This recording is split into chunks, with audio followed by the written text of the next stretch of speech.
kita buat judulnya, yang kita buat tujuannya, itu boleh kita katakan itu semacam ancang-ancang gitu ya. Kira-kira ini loh, semacam guide untuk kita agar kita tidak pergi kemana-mana. Cuma nanti di lapangan ada penemuan-penemuan data yang itu kemudian perlu dirubah, itu tidak apa-apa. Makanya dikatakan dalam penelitian kualitatif itu ada kesimpulan pertama, kesimpulan kedua, kesimpulan ketiga, yang penting memang begitu. Jadi setelah kita sudah menemukan, kita simpulkan, terus kita masuk lagi, terus masih ada lagi perubahan itu. Kita simpulkan lagi, masuk lagi, ada kita simpulkan sampai sampai kata-kata sudah jenuh. Oh, kalau sampai di sini sudah saya rekod, sudah saya triangulasi, sudah saya cross check, sudah saya bandingkan itu, ini kayaknya sudah final ini, sudah Nah, itu dikatakan data jenuh. Makanya dikatakan penelitian kualitatif itu kata orang itu nggak punya masa dia. Ya kita sebut 6 bulan itu ancang-ancangannya aja itu. Tapi sesungguhnya bukan masa itu yang menentukan dia selesai atau tidak, Pak. Data jenuh. Tidak ada lagi data baru atau data yang berbeda yang sudah sama. Jadi saya mengatakan itu kalau itu final.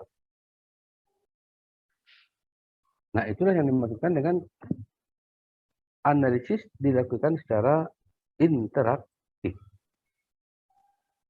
Jadi meskipun sudah disebutkan ada langkah itu, kita melakukan itu terus berjalan. Sambil mengumpulkan, sambil mereduksi, oh data ini kita kumpul, oh ini masuk untuk menjawab masalah pertama, masukkan folder masalah pertama. Oh ini masuk untuk tujuan yang pertama, masukkan ke tujuan yang pertama.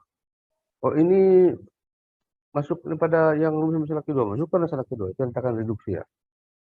Nah, sambil kita interpretasikan, ditafsirkan, berdasarkan data ini, apa kesimpulan yang dapat diambil. Jadi misalnya, kita ini kan, katakanlah tadi, kita mencontohkan, kita ini mau meneliti, mengapa terjadi ada polisi tembak polisi. Ya. Nah, kita kumpulkan, pertanyaan pertamanya, bagaimana peristiwanya terjadi? Apa dan bagaimana?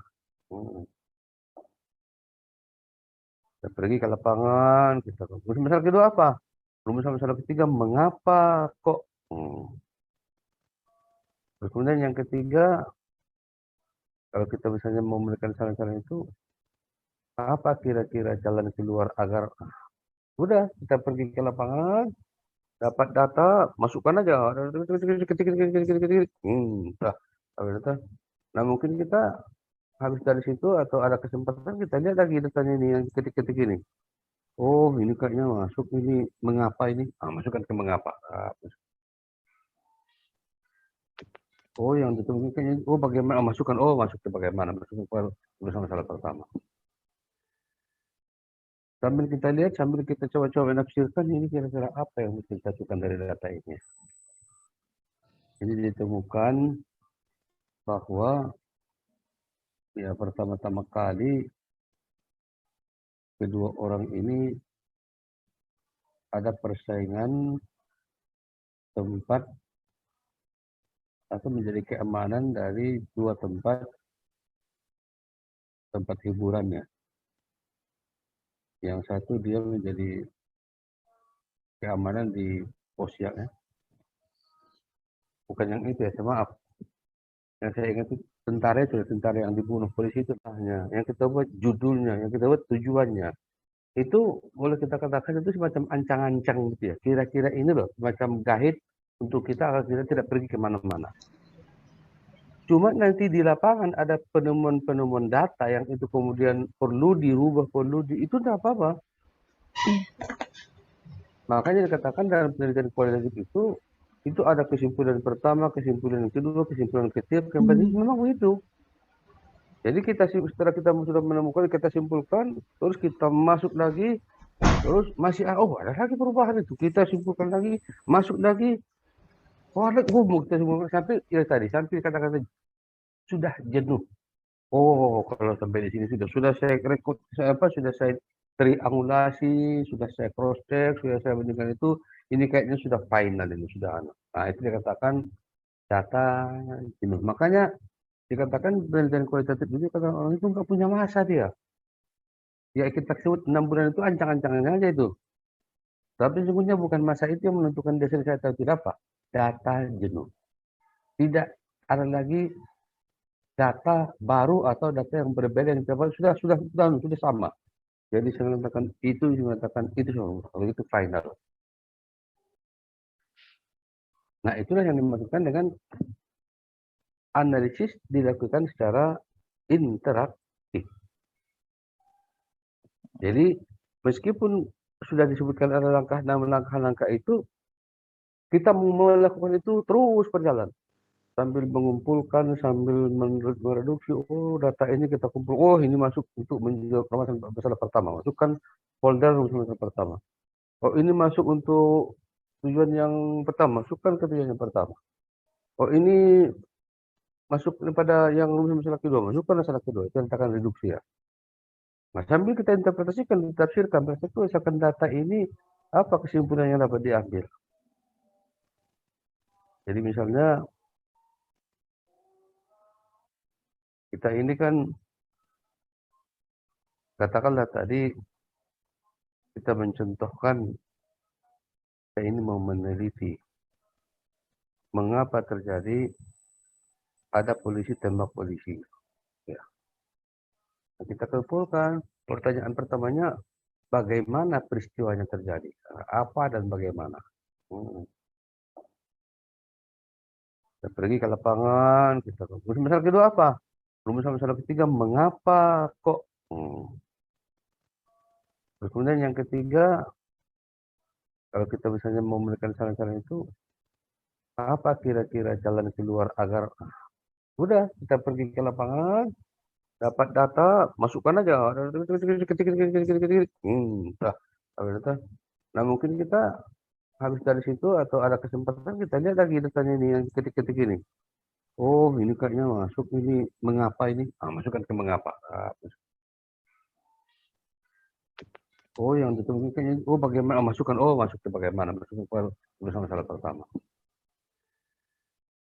Sambil kita lihat, sambil kita coba-coba menafsirkan ini kira-kira apa yang mesti kita masukkan dari data ini. Jadi ditemukan bahwa ya pertama-tama kali kedua orang ini ada persaingan tempat atau menjadi keamanan dari dua tempat hiburannya. Yang satu dia menjadi keamanan di posisinya. Bukan yang itu ya, maaf. Yang saya ingat itu tentara yang dibunuh polisi itu. Kalau masuk kita display, kita coba kita ungkapkan dengan bahasa Indonesia, kita narasikan, buat dalam narasi. Dia yang dikatakan display. Kemudian yang ketiga interpretasi, kita interpretasikan kan data itu kan banyak yang bisa diinterpretasikan gitu ya, interpretasi ya. Dengan data seperti ini maka dapat interpretasikan maksudnya seperti ini, hanya begitu ya. Jadi kalau sudah begitu sudah ada petanya, sudah ada reduksi, sudah ada display, sudah ada penafsiran, ditafsirkan apa maknanya dalam penelitian kita. Nah baru kemudian kita buat semacam di abstraksi gitu ya. Abstraksi itu kan yang berabstraknya kita. Yang abstrak itu kalau nggak lupa sudah kita jelaskan sebelumnya, itu kita mendalami dengan tujuan penelitian atau tujuan penulisan. Jelaskan ini tujuannya untuk apa. Nah, maka berdasarkan itu kemudian ya sudah terus masuk kepada yang yang kesimpulan. Jadi kalau kita sudah menerjemahkan, sudah buat abstrak itu kan ada tujuannya. Terus kemudian kita sebutkan sumber datanya apa. Kita sebutkan teknik pengumpulan datanya seperti apa. Analisisnya bagaimana. Itu kira-kira metode. Kemudian berikutnya kita buat apa istilahnya?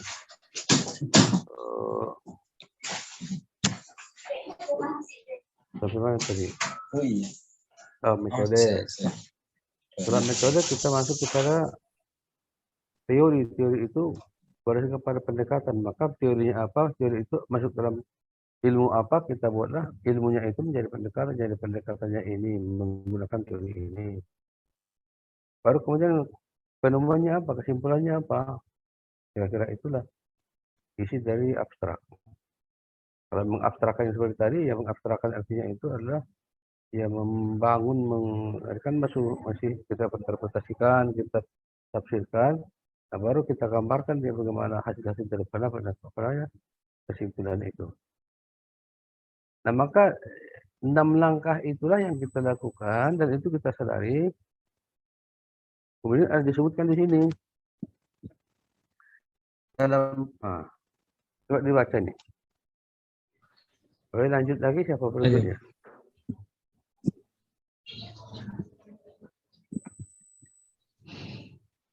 Halo, halo, halo. Halo, halo, Bandung, halo. Iya, Selamat, Master, Bu Inung. iya, saya. Oke, baik. Saya akan menjelaskan bagaimana proses analisis data. Yang pertama, data itu diorganisasikan dulu, dikelola, kemudian setelah itu dijabarkan ke masing-masing unit. Setelah itu kita melakukan sintesa. Nah, pada saat kita melakukan sintesa, kita menyusun ke dalam beberapa pola yang akan kita kendaki dalam penelitian itu seperti apa. Kemudian kita pilah-pilah mana yang penting dan ini akan diteruskan, akan dipelajari. Kemudian mana yang tidak penting kita sisihkan. Setelah itu kita membuat kesimpulan yang kemudian bisa diceritakan kepada orang lain, kemudian bisa ditulis, dinarasikan sehingga orang lain akan jelas, orang lain akan percaya akan apa yang kita teliti. Mungkin seperti itu, Prof. Oke. Lanjut. Lanjut yang mana, Prof? Orangnya. Mas Aska. Mas Aska. Iya. Waduh, ini agak. Oh, aduh itu gimana? Bukannya bersyukur. Alhamdulillah. Aduh. Terus dia banting setir jadi tukang bakso. Tulisnya Ngapain saya jadi munafik Intel dari saya dari produktif jadi bakso katanya gitu ya? Ya, itu viral itu. Apa dicontoh. Ya, bisa saja ini Pak Abdul Basir ini partisipatif menjadi dokter lah. Ini aslinya mengamati. Hati-hati berarti dengan beliau. Jadi ada yang terus terang tidak pakai menyamar-nyamar atau tidak pakai diam-diam.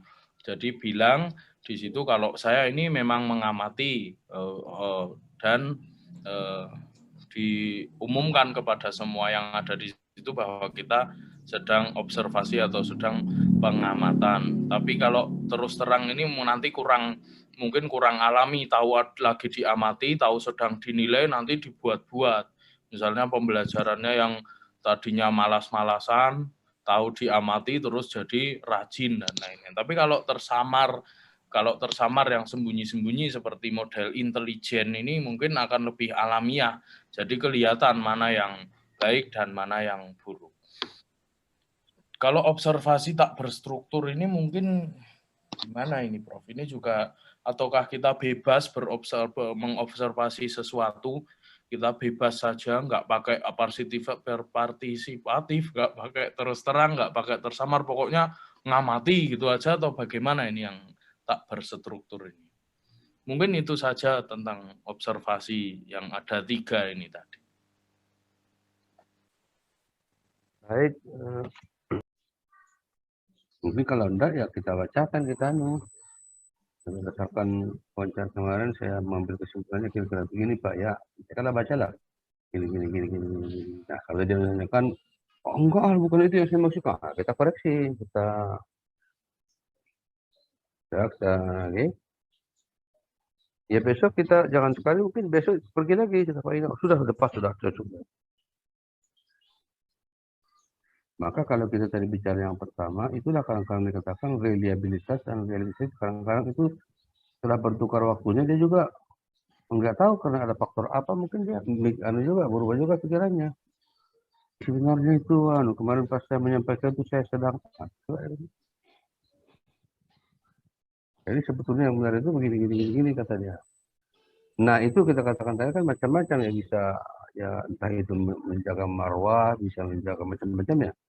Maka itu kadang-kadang yang kita katakan tadi, karena kita kan namanya penelitian itu kan bukan masalah marwah tidak marwah kan, tapi kan kita fakta yang kita, maka di situlah mungkin kadang-kadang kita perlu ada tadi itu triangulasi atau mencari sumber yang lain. Sungguhnya yang benar yang mana toh?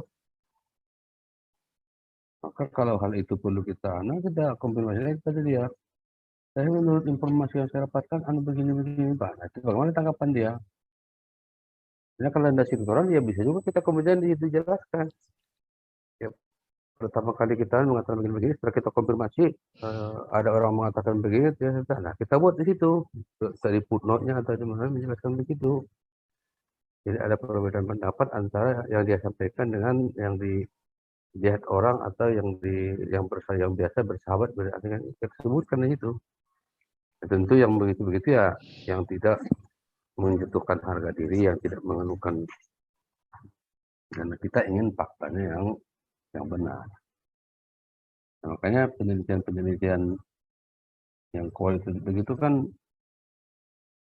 ya kalau orang-orang antropologi itu kan mereka tahunan meneliti itu ya, seperti apa itu Pak religion itu kan dia bertahun-tahun dia menjadi penduduk orang situ, tinggal bangun rumah dari situ. Tinggal sama mereka, ternyata dia sedang meneliti kan. Itulah untuk mendapatkan data yang valid itu begitu ya harus serius betul usahanya. Makanya kemudian kan orang yakin betul datanya karena memang dia sudah. Nah kalau kita hanya penelitian-penelitian yang sebentar yang terburu-buru, kadang-kadang makanya katakan tadi itu kadang itu kesimpulannya agak susah dia. Kenapa? Karena ternyata dari proses penelitiannya sudah nggak benar, sudah nggak cocok. Jadi datanya itu belum valid, belum final, belum konfirmasi. Banyak yang akan bagaimana untuk mendapatkan data yang valid, yang benar. Sebisa-bisanya kita katakan tadi, ya kita telah yang banyak kamu sudah saya jawab malah mau sudah tidak mau lagi saya juga. Oke, jadi terstruktur artinya sudah ada pertanyaannya meskipun tapi dalam faktanya tidak mesti orang yang kita wawancara itu menjawab seperti yang kita harapkan ya. Ada juga yang oke, terus kita mengatakan aja Pak, analisis konten, analisis dokumen. Nanti itu beda-beda. Analisis dokumen, analisis konten itu biasanya ia akan menganalisis tentang data-data yang menekankan pada bagaimana penggunaan kata itu. Misalnya Al-Quran untuk menekankan bagaimana pentingnya beribadah. Al-Quran itu berapa dalam seluruh ayat Al-Quran yang menekankan pada pentingnya ibadah. Maka sama yang meneliti orang, betapa pentingnya beberapa kali dia ungkapkan dalam itu kata-kata itu, ya, sehingga dia mengatakan itu penting. Itu namanya nanti konten analisis. Tapi kalau konten kita itu adalah dokumen-dokumen, tulisan, perundang-undangan, kebijakan-kebijakan, kita menggunakannya adalah analisis dokumen. Dokumen itu kita analisis bagaimana isinya, bagaimana. Dulu pernah kawan-kawan melihat kan ada dulu acara, saya ingat TV apa gitu ya. Itu Dicek. TV itu ingin mengetahui bagaimana perilaku suami di rumah. Maka si suami itu ditanya, cerita saya di rumah itu, di-recheck kepada istrinya. Jadi di rumah sebenarnya seperti apa toh? Mungkin masih ada istri itu masih ada karena sudah dewasa kan? Ya malu juga lah kalau bulat-bulat mengatakan kejelekan suami. Maka kan dibela-belanya juga kan, dalam tanda petik kan mendapatkan posisi ya. Di-recheck juga kepada anaknya, Bapak kalau di rumah gimana? Dia kan tidak ada dia malu muli, yang penting kan disampaikan apa adanya kan. Bapak itu dia, itu namanya triangulasi. Triangulasi sumber data untuk mengetahui kebenaran data yang tadi kita katakan sebagai sumber datanya. Benar nggak? Nah, jadi ini kaitannya dengan reliabilitas, nah ya. Benar nggak kata dia? Nah, jadi tadi ada tekniknya yang dianu, ada sumber datanya, mungkin ada juga tadi kita katakan analisisnya. Maka ada mengatakan juga apa teorinya, tapi kita nggak usah terlalu jauh gitu. Yang penting bisa triangulasi itu bisa diartikan itu adalah cara yang digunakan untuk mecek ulang, bukan saya katakan recheck kebenaran data yang diperoleh dari satu teknik tertentu. Sudah kita dapatkan dengan observasi, tapi kita ingin tahu bagaimana sesungguhnya yang sudah kita tahu dari dia. Benarkah seperti itu? Saya tanya orang lain yang dekat dengan dia, yang tahu tentang dia. Maka dikatakan jadi untuk apa? Untuk menentukan kebenaran, Pak. Iya, makanya kita akan recheck.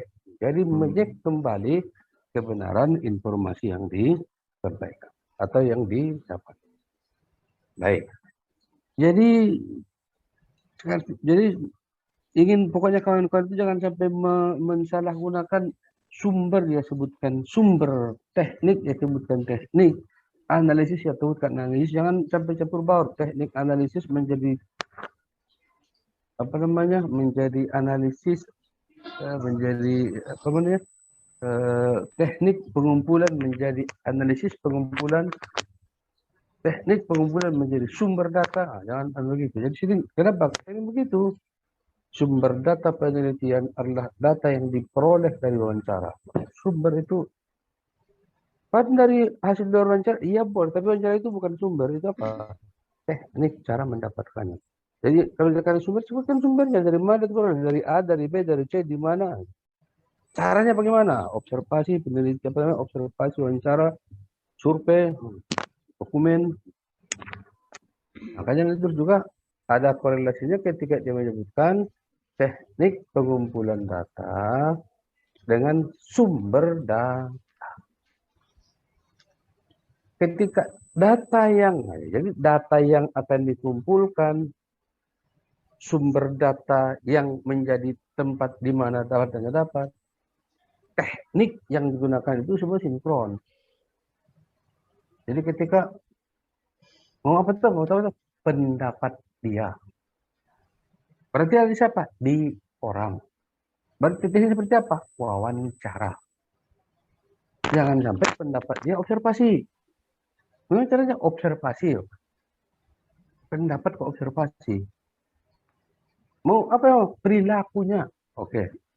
Berarti apa? Informasi tentang perilakunya. Oke. Teknik yang cocok apa? Kalau gitu, observasi. Jadi dari sinkron, sumber data yang akan diperoleh, sumber data dari mana data diperoleh, teknik yang digunakan untuk memperoleh semua sinkron. Kalau konten analisis itu masuk apa? Nanti Prof? lagi, nanti model analisis, ada Analisis data. deduktif. Itu Prof, misalkan. Bukan masalah ketemu, masalah bagaimana caranya itu terserah. Bisa ketemu, bisa wawancara, bisa bukan. Jadi kan tadi harus jelas-jelas tadi mana metode, mana itu harus. Jadi enggak saya katakan harus ketemu. Masalah ketemu nanti cara lagi itu, nanti cara lagi. Oh iya. Tapi apa? Langsung dari dia. Nah, itu intinya langsung dari sumbernya. Itu sudah dikatakan data primer. Caranya untuk langsung dari mana? Terserah, bisa wawancara, bisa Anda telepon, bisa jadi macam-macam anunya. Tapi kalau sudah tulisan dia, itu bukan data primer. Iya, yang saya tangkap gini, Prof. Maksudnya, kenapa kalau tulisannya itu tidak, kan berarti secara tidak langsung. Kenapa itu tidak dikatakan sebagai data primer? Kan itu juga pemikiran-pemikiran beliau secara murni yang kemudian dituangkan dalam bentuk buku atau tulisannya. Yang saya tanyakan itu, Prof. Ya, jadi intinya itu sepanjang orangnya itu yang dikatakan itu kan langsung kepada orangnya, karena kalau sudah tulisannya itu memang sudah dikatakan sudah memang sudah definisinya bukan lagi anu dia. bukan lagi dia, bukan lagi langsung dia. Iya, iya. Jadi yang harus langsung kepada itu yang dikatakan kalau sudah laporan yang ditulis dia, kalau sudah disebut dia, itu dikatakan bukan lagi sebagai sumber, bukan lagi tidak disebut data primer. Oh, Nah, iya. intinya begitu. Iya. Terima kasih, Bro. Oke. Lagi Prof, Ya. ini saya kok agak janggal ini yang tadi saya katakanlah kajian tentang Al-Quran. Jadi kalau Al-Quran sendiri itu juga data primer, Prof. Karena yang Al-Quran itu kan kalamullah. Jadi yang data primernya itu adalah Allah. Sehingga data sekundernya itu adalah Al-Quran. Cuma kan kalau yang bisa kita teliti kan kita nggak bisa meneliti Allah kan. Lah ya. Nah kalau Quraisy kan bisa diteliti. Kalau Allah kan tidak mungkin diteliti. Maksud saya kedudukan Al-Quran ini sebagai data primer atau data sekunder? Iya, ketika baca Al-Qur'annya data primer. Karena Al-Quran itu kan memang cuma Al-Quran itu yang kita bisa kita kaji kan, makanya kecuali tadi bahkan saya katakan kecuali Anda meneliti pendapat orang berarti orang itulah yang menjadi kalau Al-Qur'annya yang meneliti Al-Quran itu bagi data primernya. Oh gitu ya. Jadi kalau kajian tentang ayat ini sehingga kedudukan Quran ini adalah data primer gitu. Kemudian pendapat-pendapat dari tafsir-tafsir itu adalah data sekunder. Terima kasih, Bro. Tapi ketika Anda mengkaji pendapat Quraisy Shihab atau pendapat Said Qutb, maka berarti primer itu jadi Said Qutb. Makanya tadi muncul, karena orangnya nggak bisa ketemu, maka apa?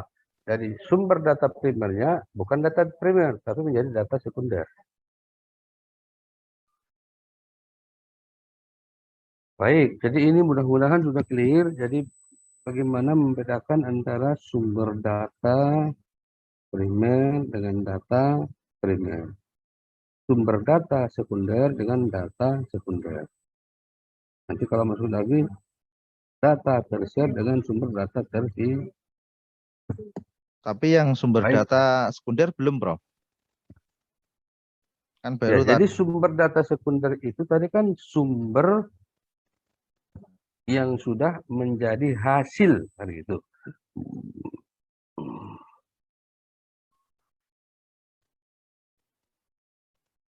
Atau dikatakan tidak langsung diperoleh dari subjek penelitian. Jadi tidak langsung kepada apa? Iya benar tulisannya, karya-karyanya, tulisan orang tentang dia, kita katakan sebagai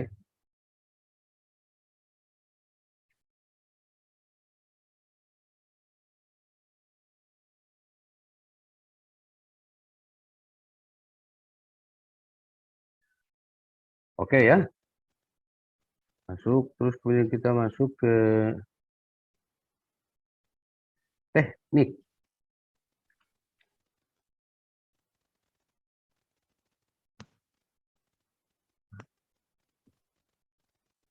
Ini nanti kawan-kawan, seperti saya katakan di awal, saya tidak minta kawan-kawan itu besok mendefinisikan itu ya. Besok itu yang minta saya kawan-kawan sama dengan dulu. Ketika kita ada sistem penjaminan mutu itu ya.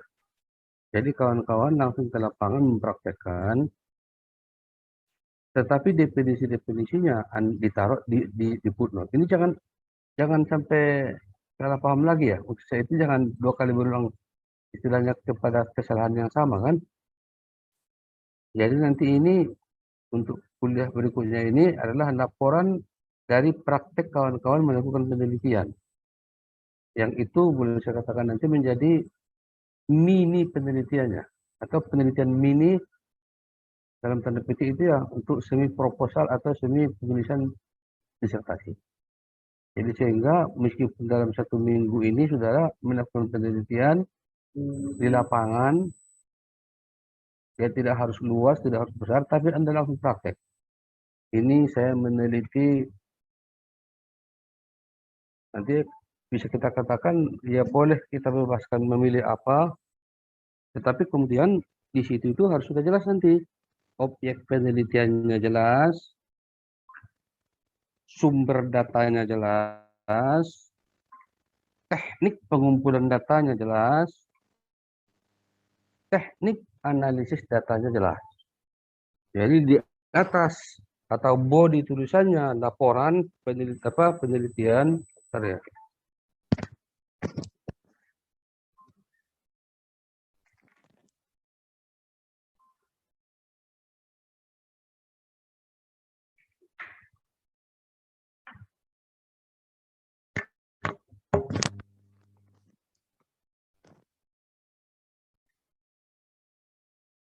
Nah, kemudian di footnote-nya itu definisinya. Jadi di footnote ada definisi